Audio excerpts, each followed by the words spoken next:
Good afternoon, aloha, and welcome. Welcome to the Kahana Bay Erosion Mitigation through Regional Beach Nourishment project. This is a County of Maui Regional Education and Outreach meeting hosted by Royal Kahana. Thanks so much. My name is Jim Buca. I'm the coastal planner with the County of Maui Planning Department. And I will be presenting part of the talk along with my colleague, Ms. Tara Owens, who is also located in the planning department. She is the University of Hawaii Sea Grant program, and she's a coastal processes and hazard specialist, been with the county for 5 years and is dealing with many, many shoreline issues on many crooks and crannies of Maui here, and has great expertise, and we appreciate all her work here on Maui. I've been with the Maui Planning Department for 8 years now, trying to deal with the many shoreline issues, but we'll introduce a little more about our professional backgrounds here.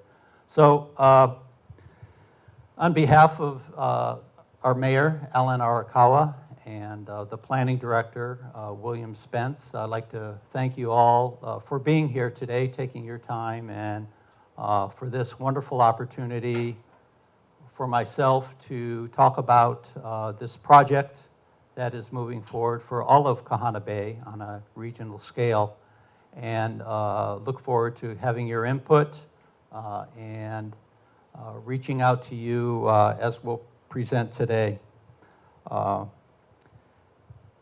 We're looking at preserving the natural environment here of Kahana Bay as much as possible, and weighing that with, and also making sure that for the future, we are able to protect all of your structures from the coastal hazards that obviously all of you are very aware of.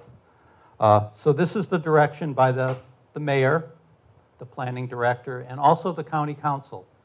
The reason we're here today is because the county council has funded they funded half of a major study here for this Kahana Bay erosion mitigation study.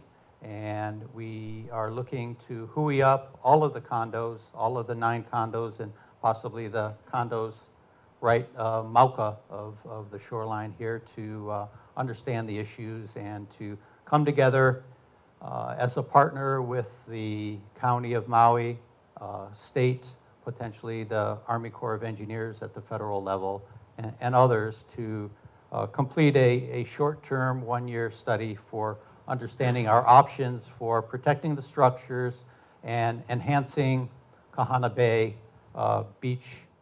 beaches as we know it. So we're looking along the shoreline from Kahana Village to the north, all the way down to Kahana Beach to the south, down by S-turns and all the condos, the 9 condos along here.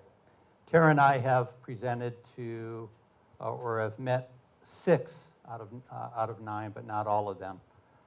So hopefully through this outreach, we will get everybody on board. So this presentation will be about 30 to 40 minutes in length.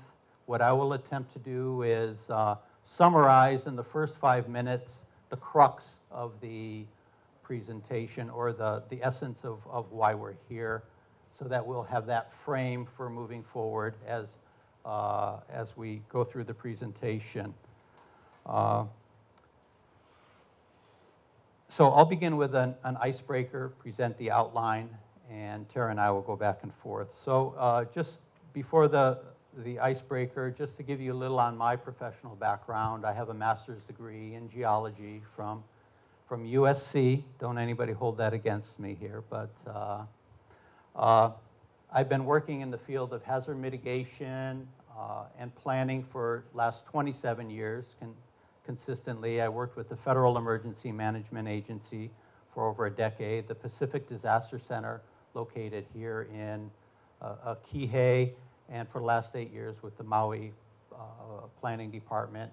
I've had my own business, private enterprise, as well as have been in private industry for over a decade also.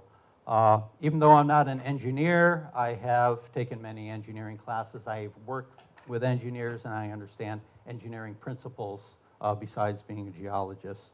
And I've learned a ton from Tara Owens on the coastal processes regarding our shorelines here. So to begin, I'll just begin with a short icebreaker.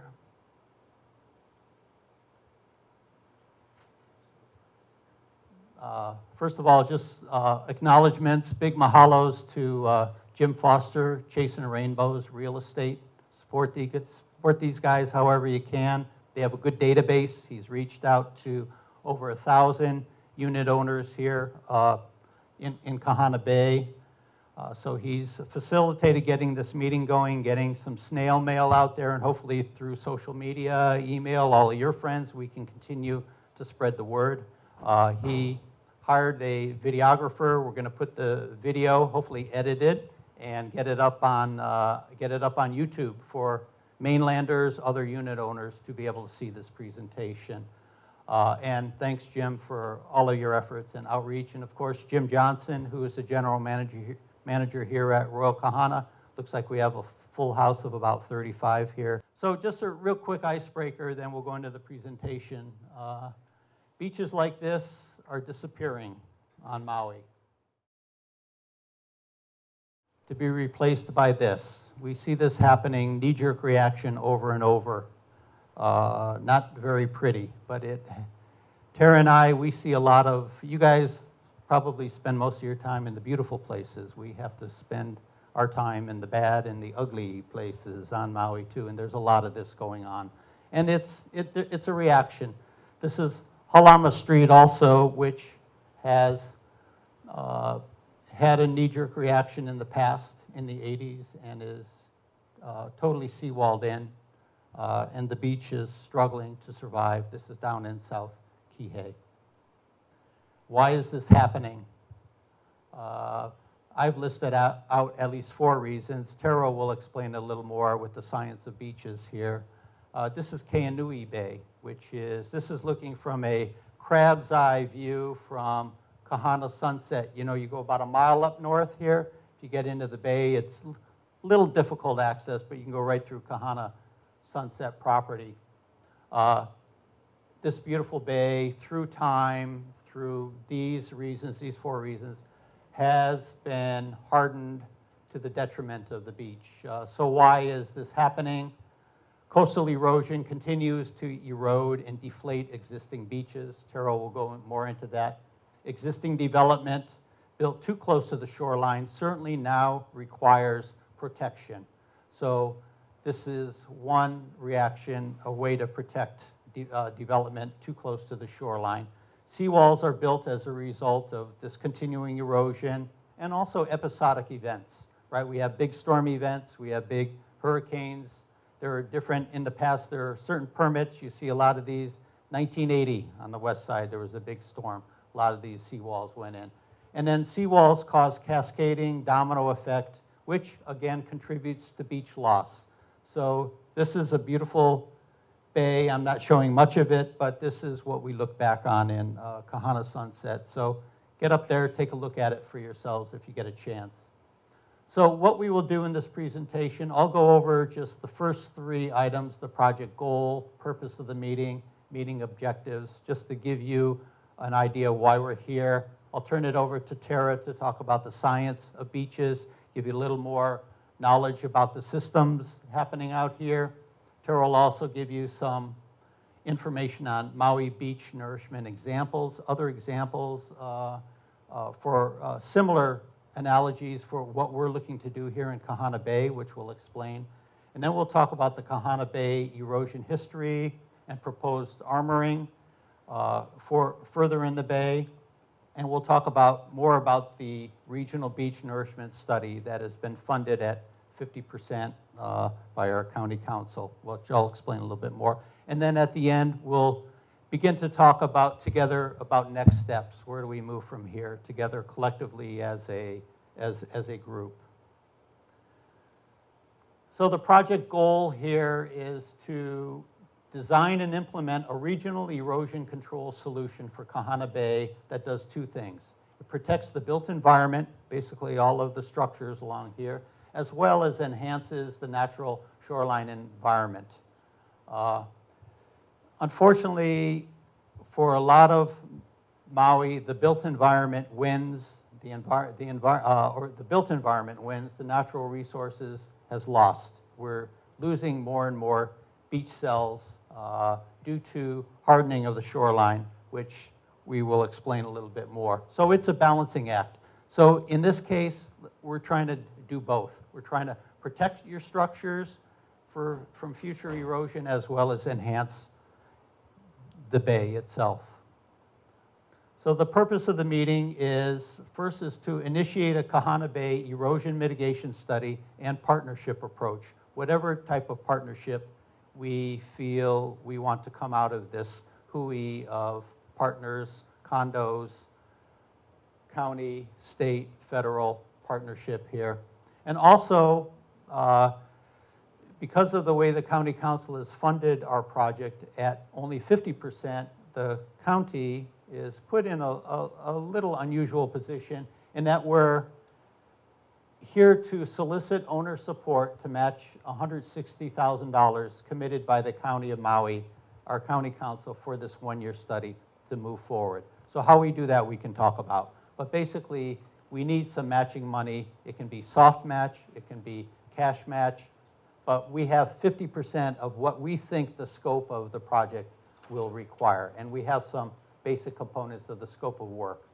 So what the scope of work really is has two major components. The first is it's a one-year study. Hopefully we can do it in even less because of some of the pre-work already going on. But it would evaluate a regional beach nourishment solution. What I mean by that is enhancing the beach, bringing sand back up onto the beach, increasing the volume of the sand on Kahana Bay from one end to the other, not just in front of each condo, but from one end to the other.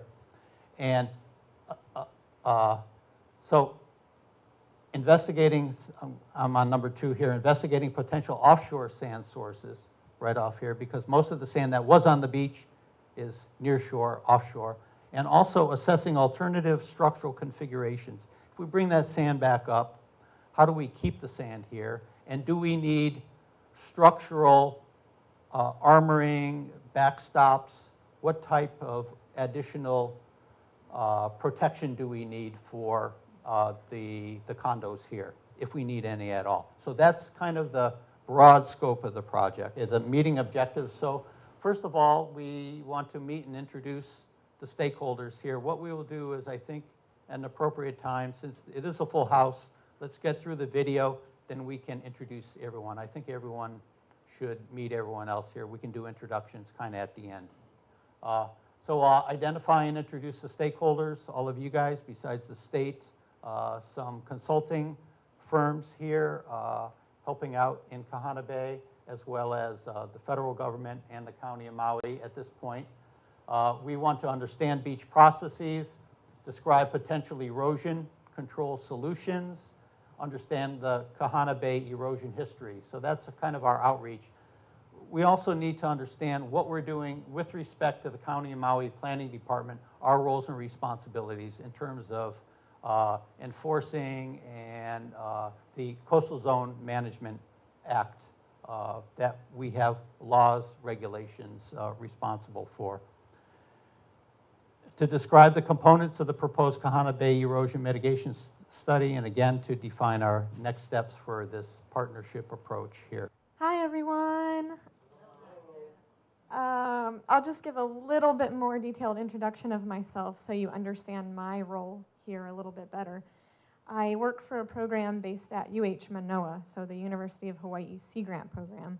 I'm a coastal geologist by education, actually attended the University of Hawaii for graduate school, then worked on the mainland for a number of years before returning here to work for Sea Grant.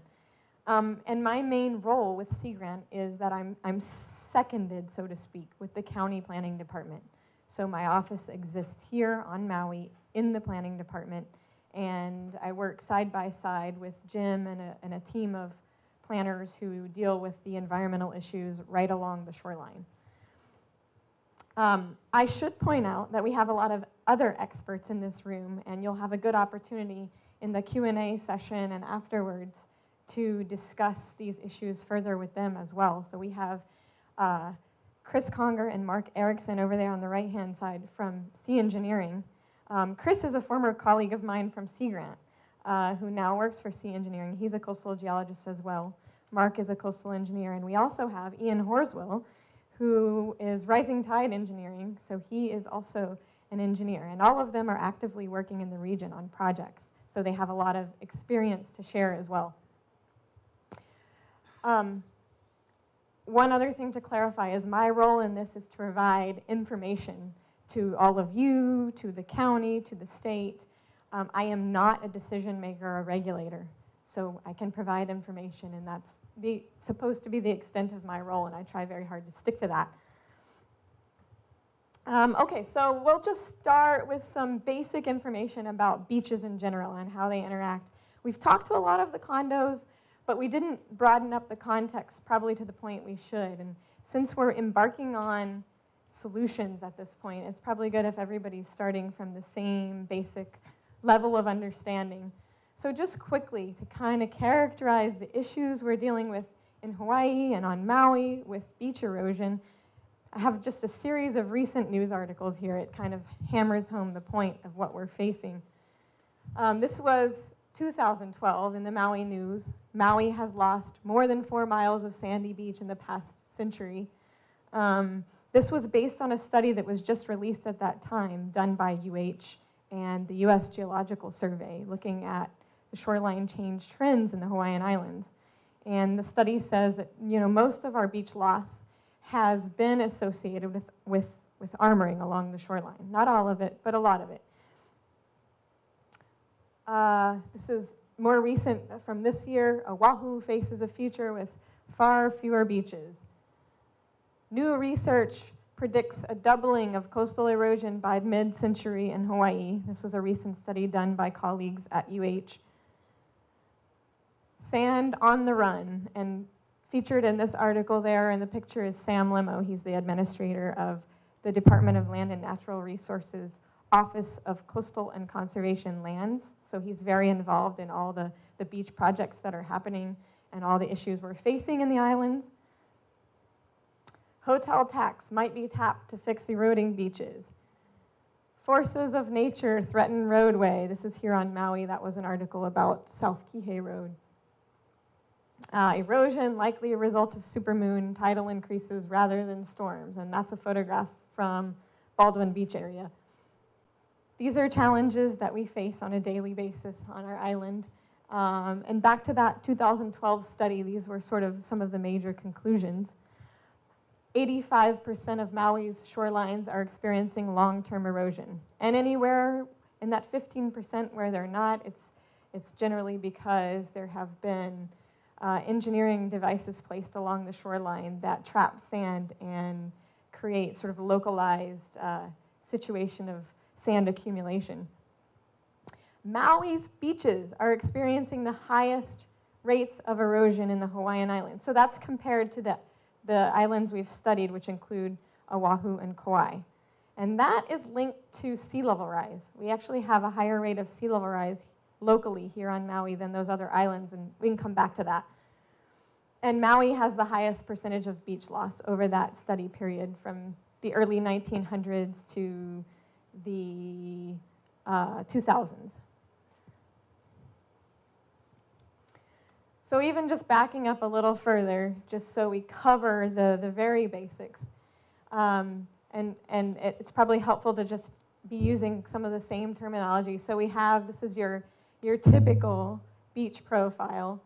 You have, if it's an area that features coastal dunes, you'll have coastal dunes in the upland area. Usually you'll see that feature more in areas that are influenced highly by wind, so like South Maui and the North Shore of Maui. We have well-developed coastal dunes. A lot of times you'll have then the flatter part of the beach, which is the berm, and then it'll steepen up at the berm's beach scarp, and then out into the nearshore area. And sea level rise Our sea level goes up and down every day with the tides, and sand is constantly mobile in the system. We call beaches dynamic systems. You have sand moving on and offshore. You have sand moving up and down the beach daily and seasonally. And so the entire area, including the dry beach and the wet beach, is all part of the beach system. And a healthy beach system relies on sand in the whole system.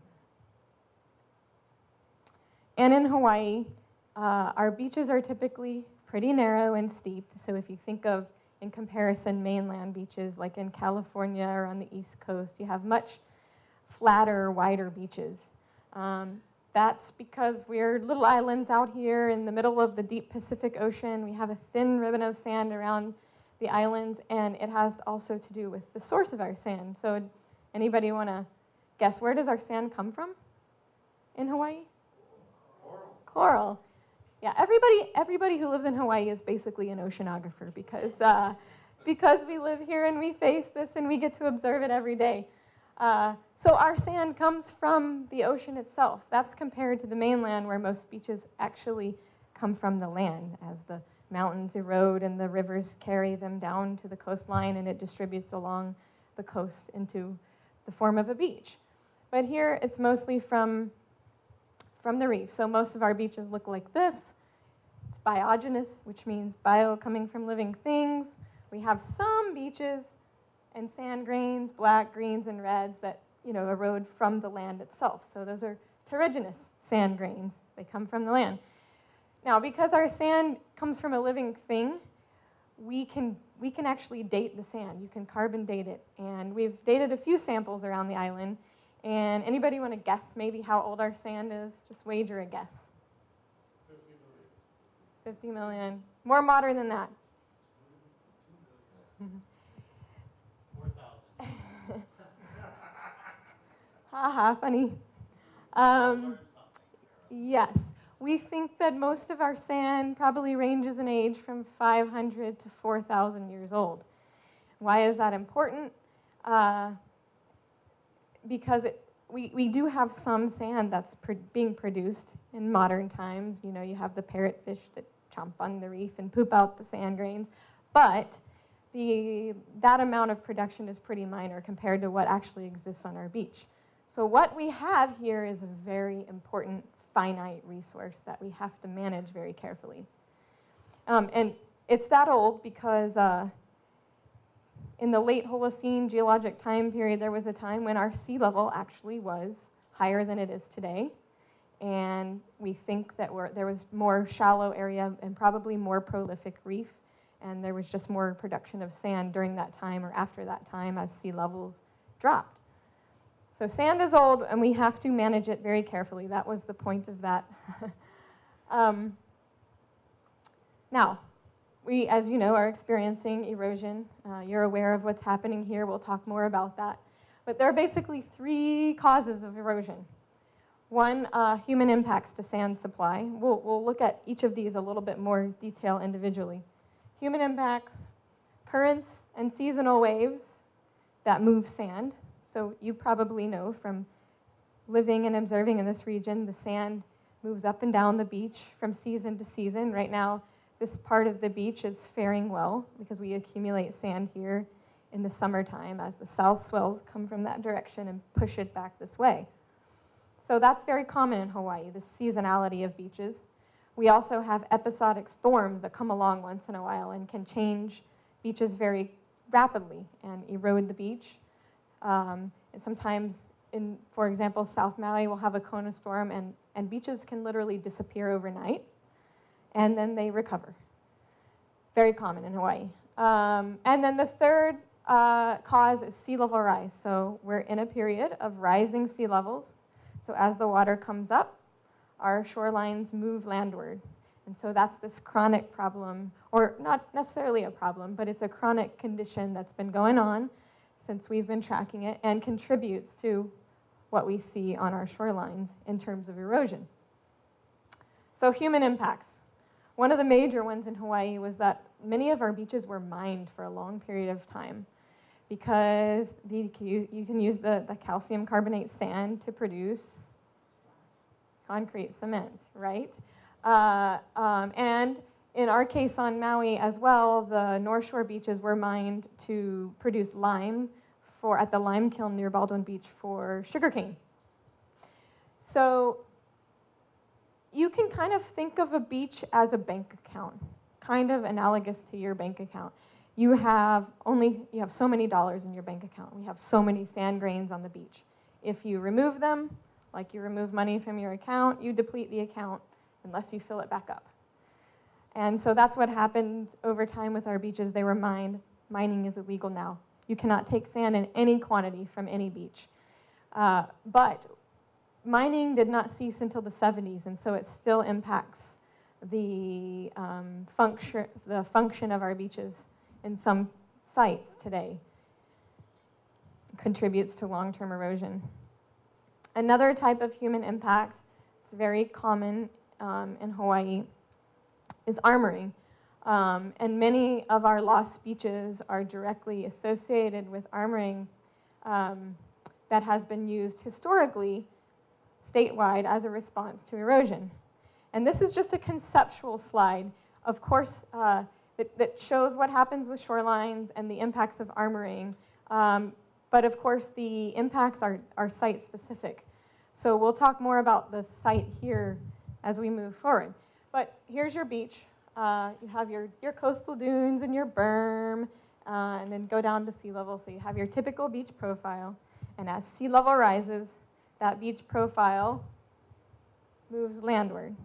But the beach will maintain about the same width as long as there's sand available in the system and nothing gets in its way, like roads or buildings or seawalls.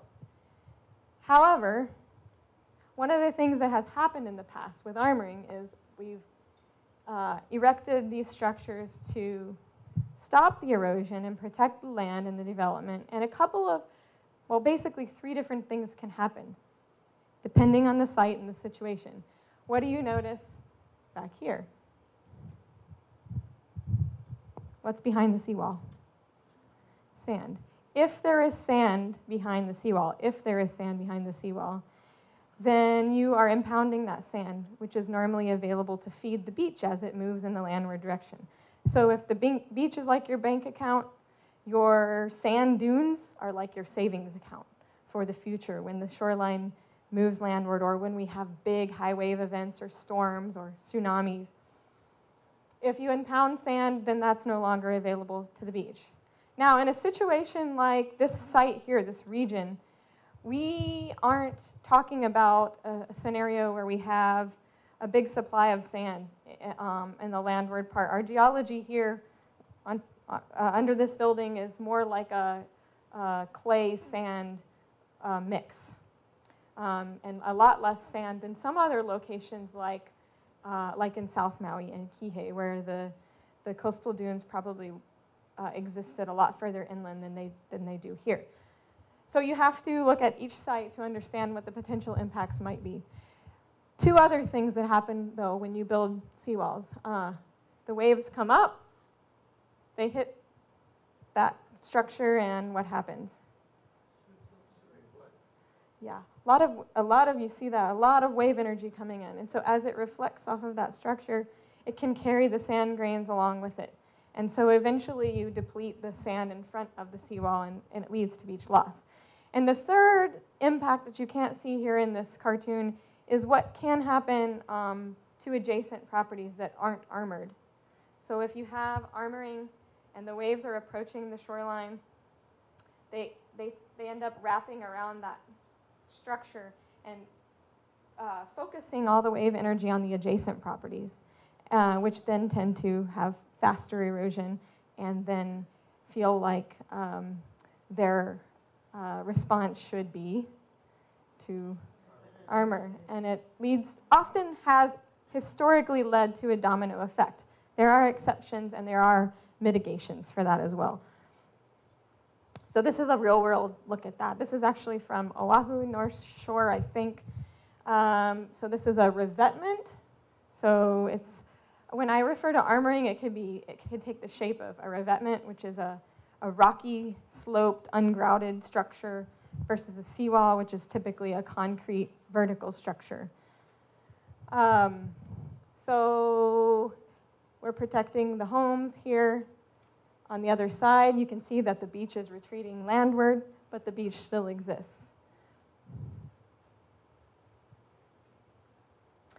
And this is, you know, even with seawalls, we're having a lot of situations. This is in West Maui as well. This is Nohonani condos, if you're familiar with them, where seawalls that were once behind nice, healthy, beautiful sandy beaches, the erosion has reached the point where the seawalls are being undermined, and the sand that's impounded behind them is turning to liquid, and you have sinkholes behind the seawalls.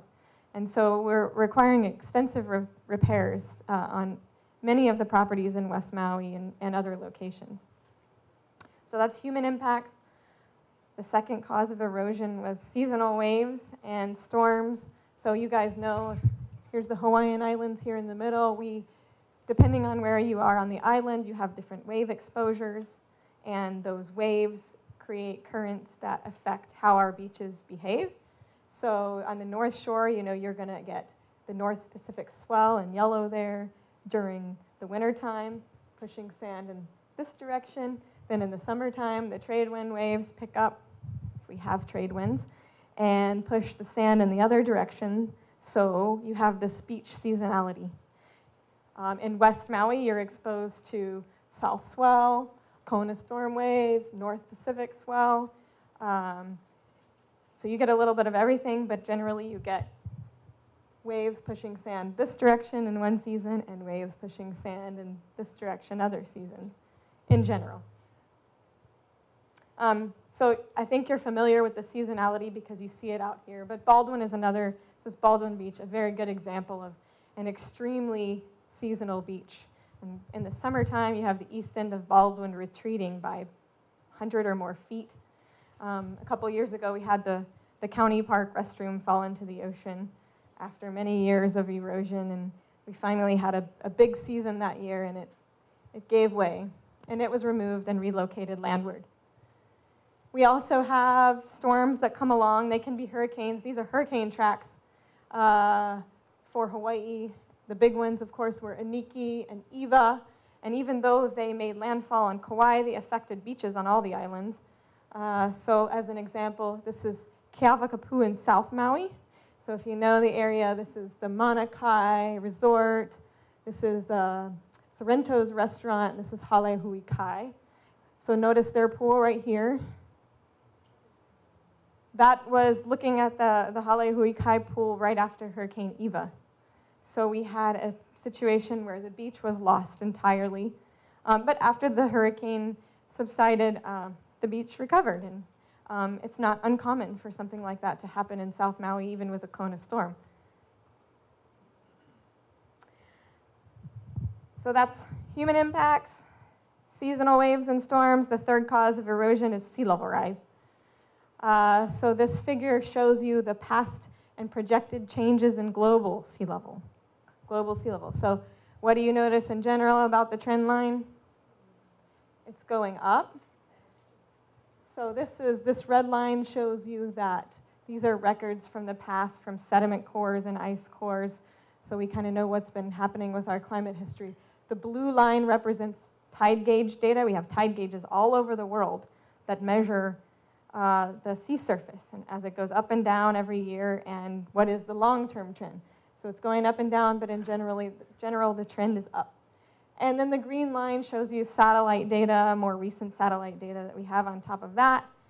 And then the gray cone represents projections for the future based on climate models for the future. So carbon emission models and models for ice melting and models for thermal expansion of the ocean, all kinds of studies, new research every single day on this. But in general, the line's been going up, and we're expecting that to accelerate. Anywhere from 1 foot to 4 feet of sea level rise by 2100 are the projections. So we're kind of targeting something like 1 foot by 2050, 3 to 4 feet maybe by 2100. And I'll come back to a minute what that might look like in terms of how that impacts beaches. But I just want to point out really quick that those are global projections, and then you kind of have to understand what's happening locally. If you remember, I said on Maui we have higher rates of erosion than Oahu and Kauai, and that has to do with local tectonics. So we're looking at the islands here, and every day the big island is growing. As new sediment forms, it cools, it compacts, and the big island gets heavier, and it pushes down on this flexible lithosphere beneath. So if you have sea level, and you have the island, you have sea level, if the island's sinking, then sea level is rising relative to the island. And in our case, it brings Maui down with it. So you can see the local rates of sea level rise, 1.6 inches per decade historically on the Big Island, 1 inch per decade on Maui, and significantly lower on Oahu and Kauai, 0.6 and 0.7 inches per decade. So that does affect our beaches. So Maui Nui, sea level has risen 9 inches over the past century. This is our Kahului tide gauge data. You can see it going up. As we said, global mean sea level rise predicted 3 to 9 inches by 2030, 7 to 18 inches by 2050, or 19 to 55 inches by 2100. And I like to use this example as a good analog for how that would manifest potentially on a beach.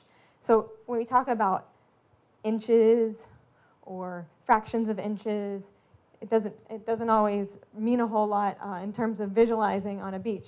But this imagery shows, it gets cut off at the top, but this was March of 2003, nice wide beach in Kaanapali. And this was July of 2003, just a few months later. Same location. Does anybody remember that event?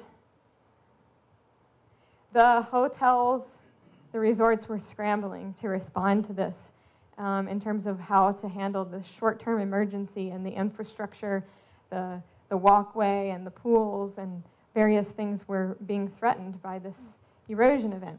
What happened was that year we had higher than normal high tides by something like 3 to 5 inches. So 3 to 5 inches, that's easily in the range we're expecting for future sea level rise. 3 to 5 inches. If you bring up the water by a few extra inches, the waves reach higher up on the beach by just that much more, and the beaches respond by eroding. So I think within a couple of weeks after this photo was taken, our high tides subsided and the beach recovered. So beaches recover, they can recover, and I should probably make this point as well. So where does the sand go when it leaves the beach?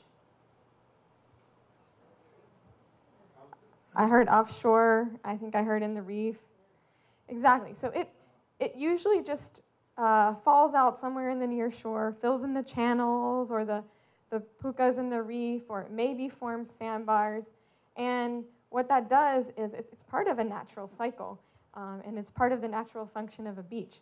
You get that sand out there and it makes the water shallower, the water column is shallower, so the waves then break further away from the shoreline, relieving pressure at the shoreline till the waves are gone or the high tides are gone, and then normal wave regime will bring the sand back up onto the beach and it recovers. And so that's the natural function of a dynamic beach. You need to have that sand there. It's a nice buffer for these high wave events. Okay, so then this leads to, what do we do? If beaches are eroding, okay, episodic stuff happens and beaches recover, but the real problem a lot of times is this chronic situation. Our beaches are marching in the landward direction, and we're ending up with threatened infrastructure. So there's a range of responses from one extreme at the top being do nothing, let stuff fall into the ocean. It's rarely happened in Hawaii and isn't likely to happen because people have lifetime investments at the shoreline that they would like to protect. The other extreme is armoring with a permanent rock revetment or seawall, and we've talked about that's sort of a solution of last resort because of the potential for impacts. And then there are the things in between where we like to focus our energy, or any combination thereof of these things. And what we'll be focusing on here today in terms of our study and our particular site and the issues is beach nourishment. So beach nourishment is one of those things in between. And I won't spend a lot of time talking about the other response options. And just so you can visualize what that means, so when we say beach renourishment, we really mean restoring the beach to some previous condition. So you can, it is very possible, it's done some in Hawaii and a lot more extensively outside of Hawaii on the mainland. You can rebuild a beach. One critical component of that is finding sand to rebuild it with. And ideally, it comes from offshore of your site because likely that's where the native beach sand ended up. So we want to recapture that sand and recycle it onto the beach. So this is on the north shore of Maui, the Stable Road area near the airport. And I'm just going to show a couple of photographs, but if you're curious about any aspect of this project, Ian, who's in the audience, is not only a homeowner there, but was the engineer who worked on designing and permitting that project. And so this was the condition of the beach prior to beach restoration. Lots of downed ironwood trees. You can see the years of chronic erosion leading to that state. And what you see here is sort of a clay erosion scarp with sand in front, not unlike the condition that you see here at the Royal Kahana. And what Stable Road chose to do, there were I believe six homeowners who eat up, and they installed, at the time, temporary groins on the beach. Groins are shore perpendicular structures that can help to control the waves and slow down beach erosion.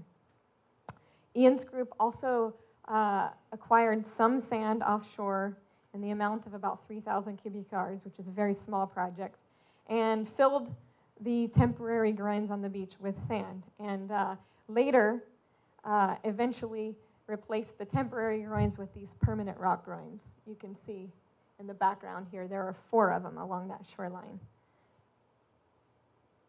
And you can see the condition of the beach now is much improved over the condition of the beach prior. And then this is just looking seaward down the terminal groin at the west end of the project site area. So you can kind of get an idea of the scale. Now these are smaller scale groins. There are many versions of groins out there, larger ones with different types of engineering designs. But it is an option in terms of erosion control. And so this is a cartoon, but it kind of gives you the conceptual idea behind groins. So you have your waves, these blue lines, or your wave fronts coming in at an angle, like they do here in West Maui. That creates a situation where you have sand zigzagging up and down the shore. It moves onshore and offshore, but the net movement is in this direction because of the wave refraction and the way it pushes the sand. And so if you installed a groin, they can be made of different things, rocks very frequently, sandbag, geotubes, concrete sometimes, wood sometimes. And you trap sand on one side of the groin, and that helps to build the beach. Now, the downside to groins is that if you're creating beach here by trapping sand, you potentially starve the beach down here. So these also have to be used very carefully. In the case of Stable Road, they were working in a situation where they had armored shoreline on either side, so they were working between armored shorelines, and the likelihood of impacting any downdrift properties was very low, and it was monitored for an extensive period of time before those groins were made permanent. Another example on Maui is Sugar Cove, also on the North Shore. If you're familiar with it, there's a condo complex there in Sugar Cove, AOAO. This is looking at those condos. This is looking toward West Maui, and you can see this. This is a clay, alluvial clay layer there, and you can see seasonally there was beach here, but many times, this is in the 90s, it was without beach. This is 1994. This is the same beach looking the other direction toward Hana. You can see this shoreline here is armored, and the shoreline has retreated, which is why you have this offset in the location of the shoreline. And this is by 2002.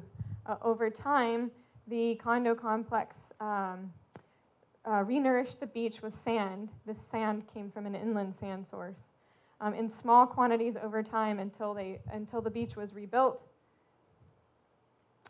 This is a more recent photo, maybe from about 2 years ago, and this was the process for rebuilding the beach. So every year or every couple of years, sand was placed on the upper part of the beach over time and fed the beach system and created a beach and then kept it maintained over that time. And I won't dwell on this. We can come back to it when there are questions or if there are questions. This isn't comprehensive, but I just started putting together a table of beach nourishment projects that have been done or that are being proposed in Hawaii. So you can kind of start to, in your mind, understand the scale in terms of quantities of sand and costs associated with those. And the engineers that we have in the room back here can help me with this as well. Some of you may or may not know that Kaanapali Beach is working on their environmental documents for a proposed beach nourishment project, which will involve something like 75,000 cubic yards of sand to restore the beach in southern Kaanapali area. So we can come back to that. Now, drilling down to our site. We're in Kahana Bay here. So when we say Kahana Bay, we're referring to the area from Kahana Stream up here, where Kahana Village condos are, down to the S-turns area. So this area bracketed by yellow, and all the 9 condos in between. Some of these condos are already armored, as you probably know.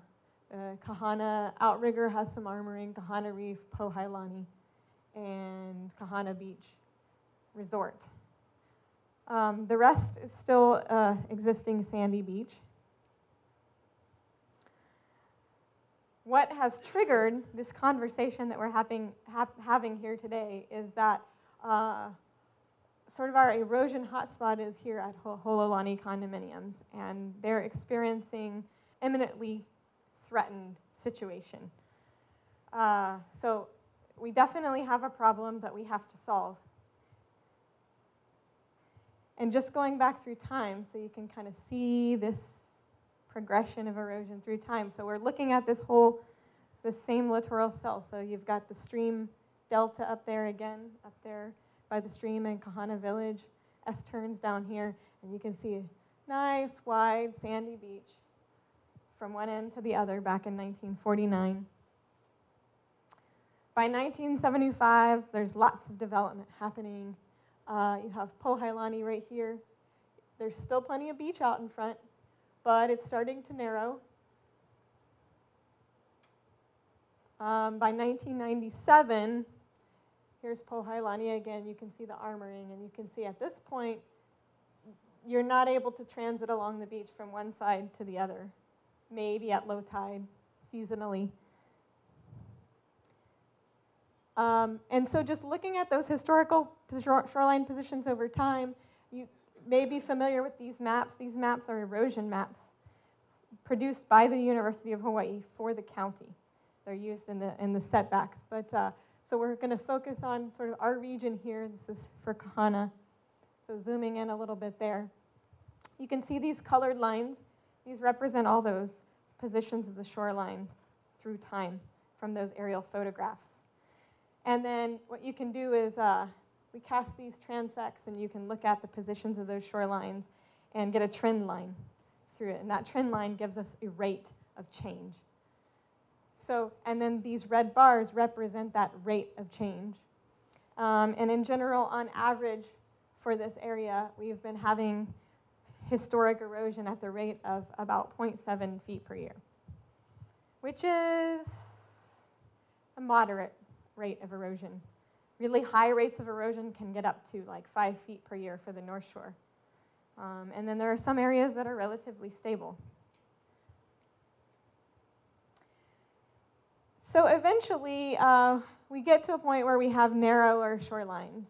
And now we're looking at ground level at HOLOLANI. This is back in 2006.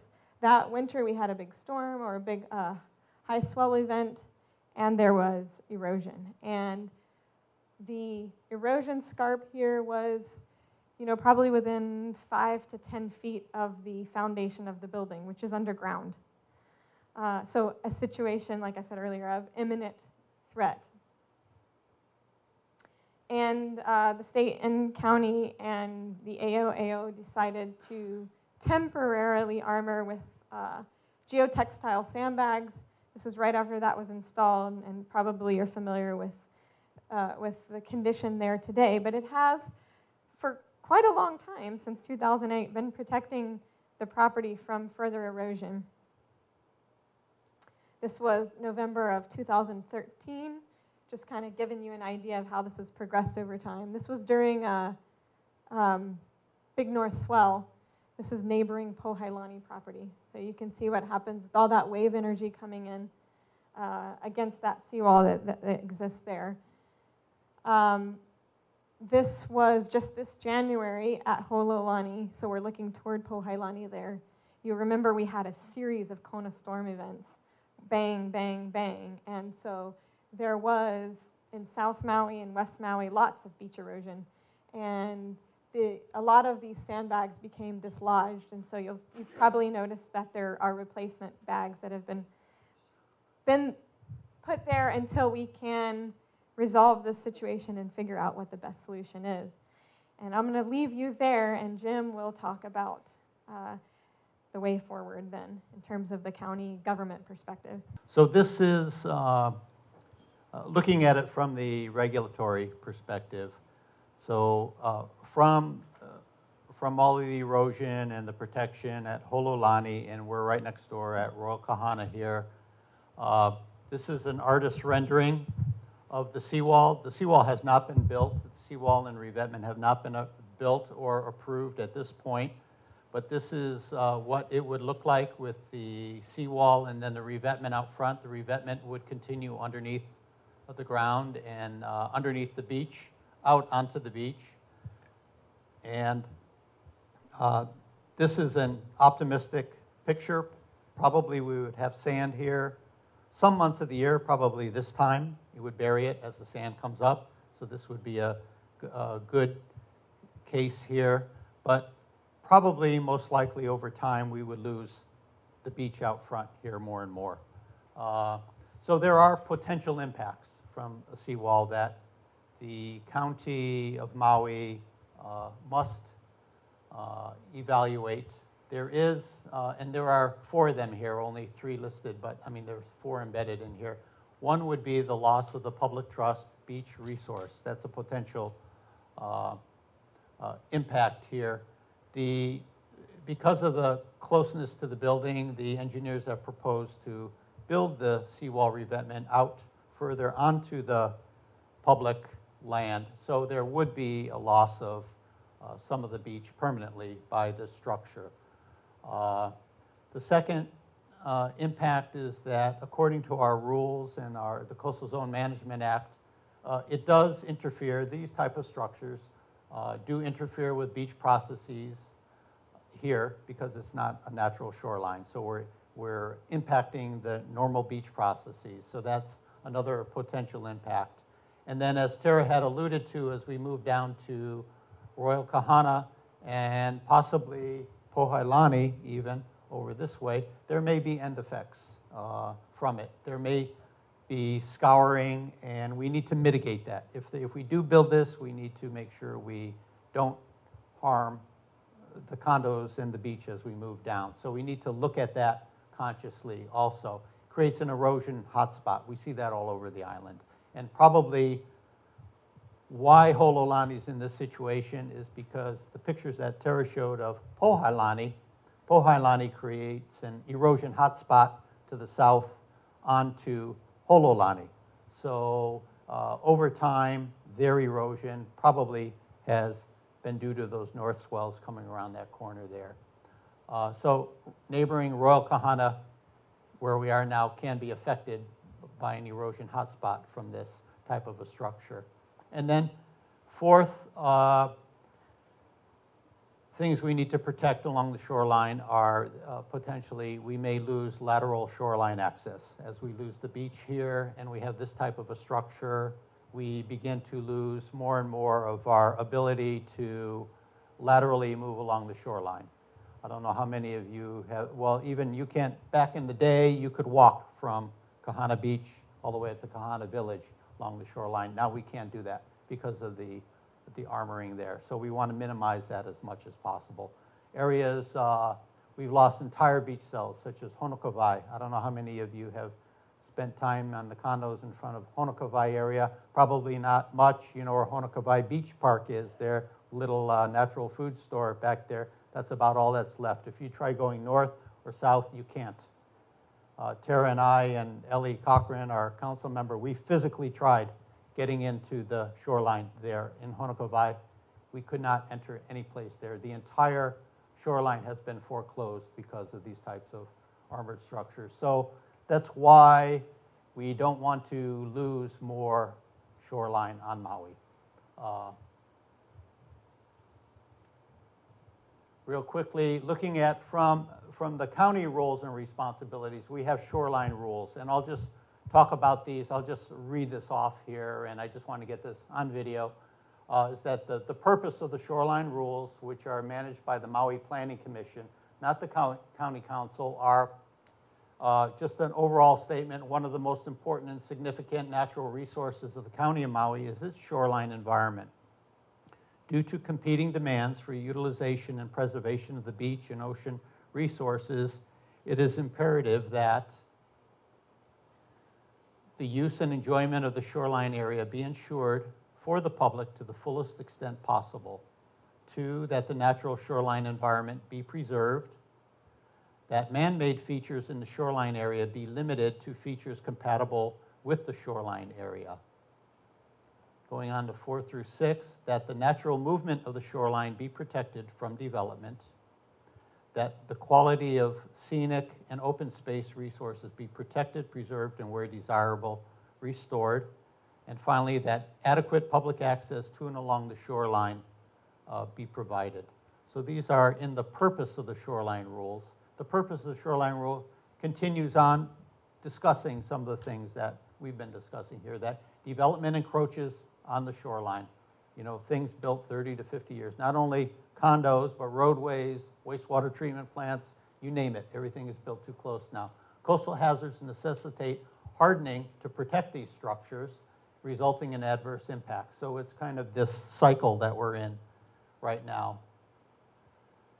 Again, finally, the purpose of the shoreline rules is to ensure that the public use and enjoyment of our shoreline resources are preserved and protected for future generations in accordance with Hawaii Coastal Zone Management Law, HRS 205A, Parts 1 and 3, and Maui County Charter 8-8.4, 13-215.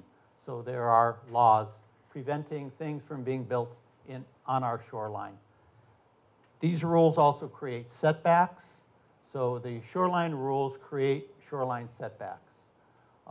When we build something new on a shoreline parcel, we have the luxury of moving it back behind the shoreline setback. It mandates this buffer between the ocean and the development, and every shoreline parcel has a shoreline setback area where we try to not allow very minor activities or structures in that setback area, just to prevent it from being impacted by coastal erosion. So this is down on South Maui, the blue line. You can see the kind of our successful setback line there in red. There's one outlier here, but we've done, this was before our rules, this house here. And one thing that you can do is if you do have damage from that type of situation, that you should not repair that. It should be removed. So the shoreline setback objectives in general are eventually, as we want to move things out of harm's way in the long run, plan for the obsolescence of structures in the shoreline setback area, ensure shoreline access, and limit the types of structures and activities in the shoreline setback area. These setbacks change over time the beach erodes, and this is what the shoreline setback is for. And then there are situations that we're in here for Kahana Bay. So according to our rules here, constructing new structures, big things such as houses, pools, seawalls in the setback area, it is prohibited by our rules. Expanding existing structures in the setback is prohibited. You can move away, but you can't move forward. And repairing structures in the setback damaged by coastal hazards is prohibited, except in the cases where we go for a shoreline setback variance. So a variance is a application to the county of Maui for doing things in the shoreline setback area under certain conditions. So the shoreline setback variance, it requires a public hearing in front of the Maui Planning Commission. It requires an environmental assessment. The HOLOLANI has completed their environmental assessment there with a finding of no significant impact from the state of Hawaii. And the variance requires proof of hardship also. And then, and it can't be financial hardship. It has to be, say structural. If HOLOLANI is falling into the ocean, that would be a hardship, obviously, for moving forward.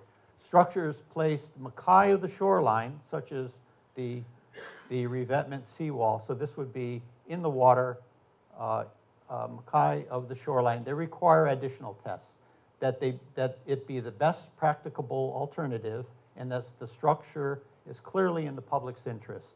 So for HOLOLANI, this is what we really need to look at. And this is why we're here talking about this impending study, because we need to make sure that if the HOLOLANI structure is authorized by the county, that it is the best practicable alternative. And that's what this Kahana Bay study is to see is, are there options? What are all the options? Let's investigate them a little further, including regional beach nourishment as the best practicable alternative.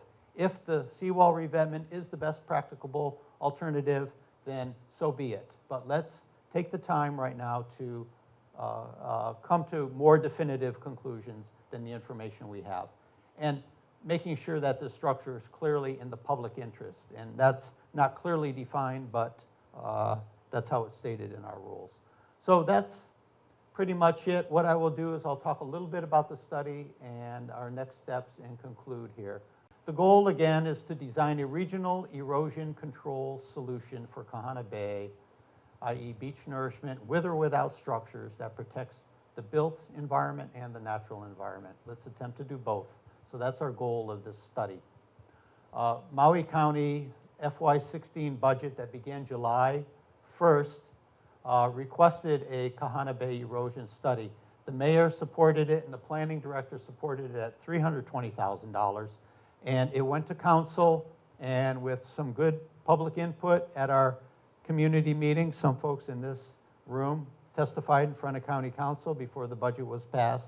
We had 9 out of 57 folks came to our Lahaina event on April 15th. It was the most talked about item there. The county council came up with 160K. We think we need around 320K, 300K, maybe a little less than that, maybe 250. We're not exactly sure. We don't have a complete scope of work, but the county has granted us out of public funds for this next year $160,000 to start, with one proviso that we come up with the match. So it can be a soft match, meaning contributions from other condos, hard cash match, grants, contributions from other sources. So that's kind of why we're here is expressing this to everyone that we need to somehow release this 160K from the county to get this study going ASAP. The essence of the study would be to evaluate regional beach nourishment by assessing alternative structural configurations, which is in the next slide a little bit, and investigating the potential offshore sand sources. So Royal Kahana is doing a little bit of that right now. Hopefully we can use that as a match. But to model, what we would do is we would go from one end to the other, look for the availability of sand, and also use computer models to understand how much sand is needed, where it's needed, what would need to be to revive Kahana Bay back to some of those old figures you saw, 1949, 1975, whatever we want to go for, and what that involves in terms of engineering and cost of a project. So that's kind of it at a very 30,000 foot level. The scope would be, again, to two things: investigate the sand sources, the location and the quantity. There's been some of that going on by Ian and Royal Kahana offshore. We know Sea Engineering and others, we know off of Kaanapali all the way up here, there are pockets of sand, large pockets of sand that used to be on the beach that are now in the nearshore environment. Look at the quality of it. Is it good enough beach quality sand, and the quantities and locations?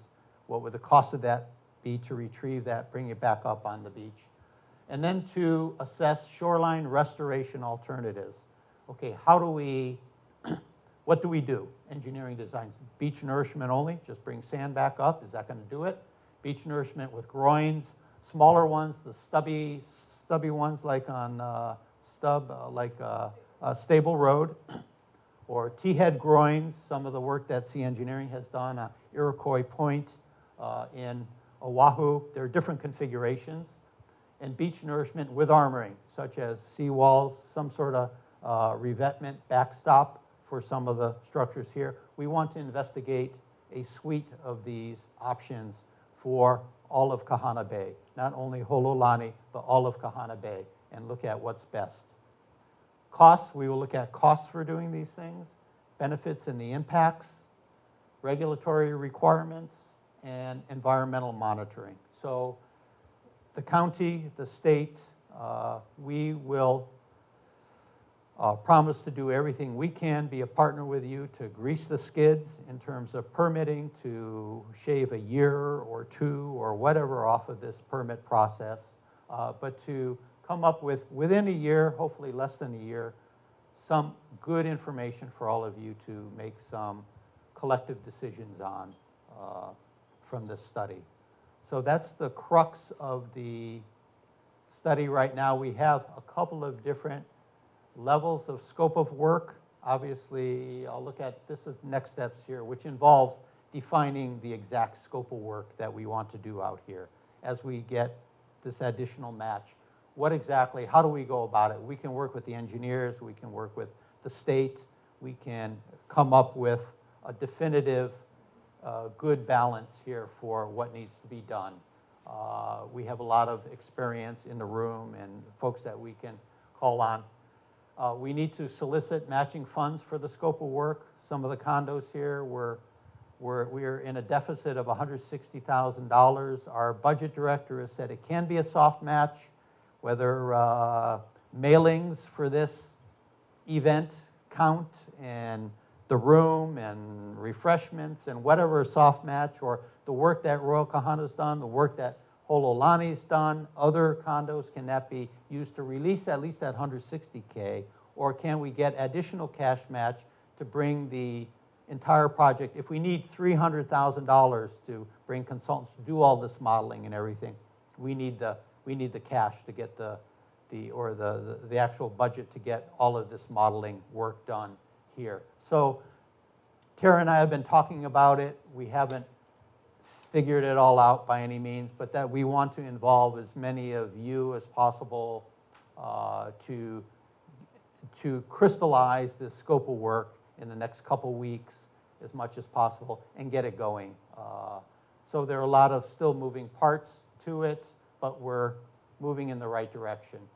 We would define the scope of work, request consultant bids, and kick off the study. Hopefully at the end of the summer. Something we want to do is, this is a first outreach here, establish a communications forum between the county and the condominium AOAOs. We can certainly, all of you are here. It's a good start. We want to communicate with our friends, unit owners here, use social media, use email, Facebook, etc. Get everyone involved. Get this video up on YouTube. I don't know if anyone's going to listen to an hour-long YouTube video, but hopefully. And then schedule follow-up meetings with key government, private stakeholders, and this is it. This is the end of the presentation.